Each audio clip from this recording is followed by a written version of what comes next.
How did you get customers? Like, we had a following because I had already been teaching.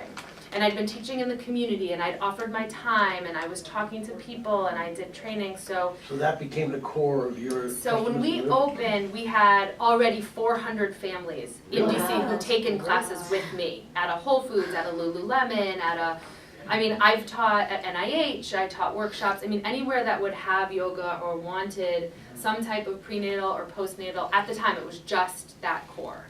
That I just said yes and did it, and I got to bring my daughter, which was so fun.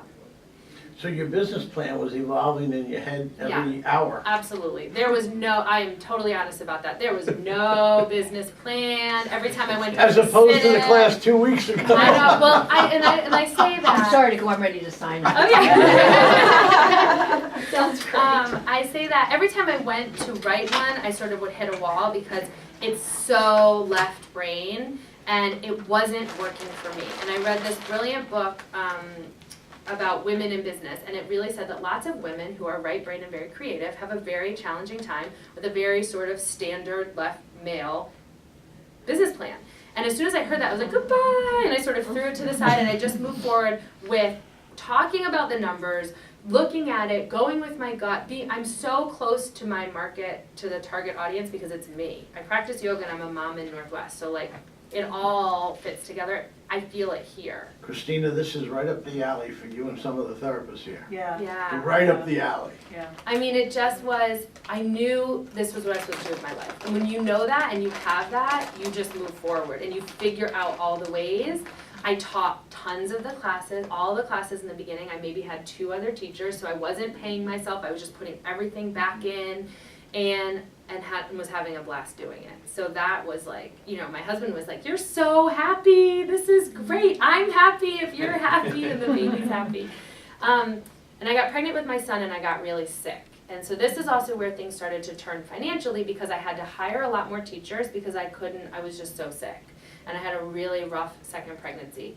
And, but it was okay because we had built up over that year that we were there and we had a lot more offerings. We had a new meditation program. People were coming to us, do you have more adult yoga?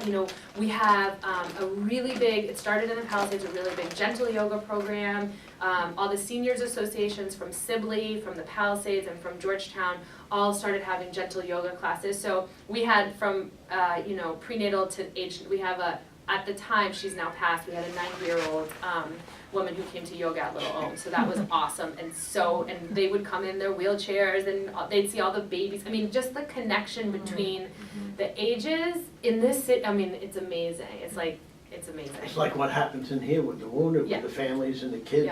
We have kids in there every day, and it's so natural for them to be run among all the amputees and stuff. It's just, that's life. That's yoga, that's connection, that's life, that's like, it's just wonderful. Now, you've been in business how long now? So now it's been 4 years, and right before I had my son, we lost our lease. They called me a month before they were supposed to renew, and I was 37 weeks pregnant. And it was that moment, and I remember saying, this is the story. Like, this is going to be the story.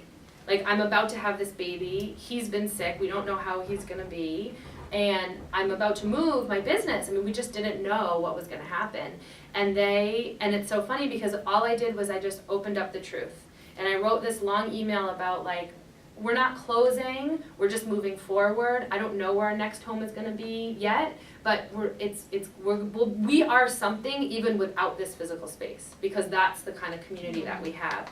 And everyone was sort of taken aback at how open and vulnerable and honest it was, because there was no BS. There's lots of like sketchy little businesses and they just close one day and you never know what happened. I'm the opposite. Like, everything is what you see is what you get, and very honest. And so I remember a student would come in, she said, well, I guess you're telling the truth. And I said, why? She said, because I keep asking everyone, they all keep saying the same story. So I guess you really just did lose the lease, huh? And I said, that's it, that's the truth. They wanted more. They wanted like drama. They wanted me to like, I don't know, whatever that thing is that people, whatever, that's negative. I don't even focus on that. So that's I just DC. Exactly. And so we decided to close. I went to my chiropractor and just said, I don't know what's happening. Like, I really need to have this baby, and I'm not really sure. And he said, and I started crying, and I was like, I know that we're gonna have a home, and I know something better is coming. Like, I just can't figure out yet what that is, and sort of how we're gonna afford it, back to the financing. Like, we just did this $50,000 build out with our savings. Like, what am I gonna do, you know? And he said, oh, there's a Pilates studio getting, you know, evicted downstairs. Let's go down there. So we snuck down there, my big old self, you know, weeping, and I'm like, this is perfect. And it was horrible. I mean, it looked horrible. It was all mirrors, the carpet was so thick and smelly, like, it was definitely not the business it said it was.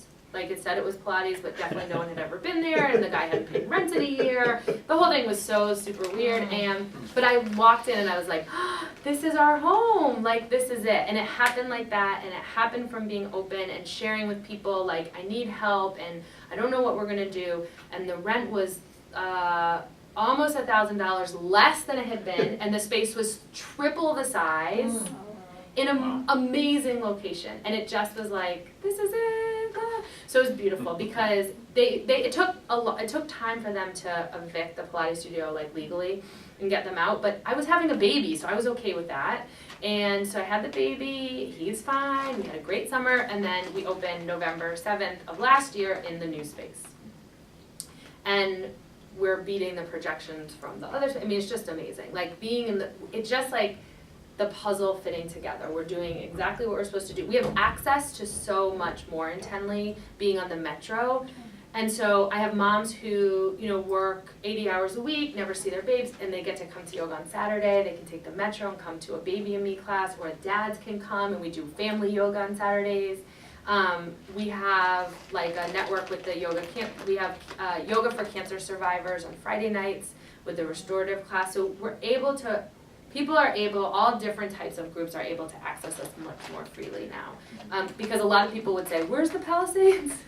Right. And so we weren't accessible to most of the city, and so now you're by the metro station. Now we're by the metro. Are your employees contract employees 1099s? 1099s. Yeah.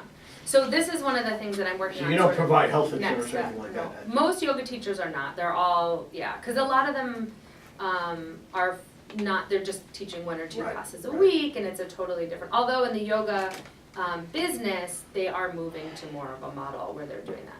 So we're kind of talking about that and seeing how we're going to grow and evolve.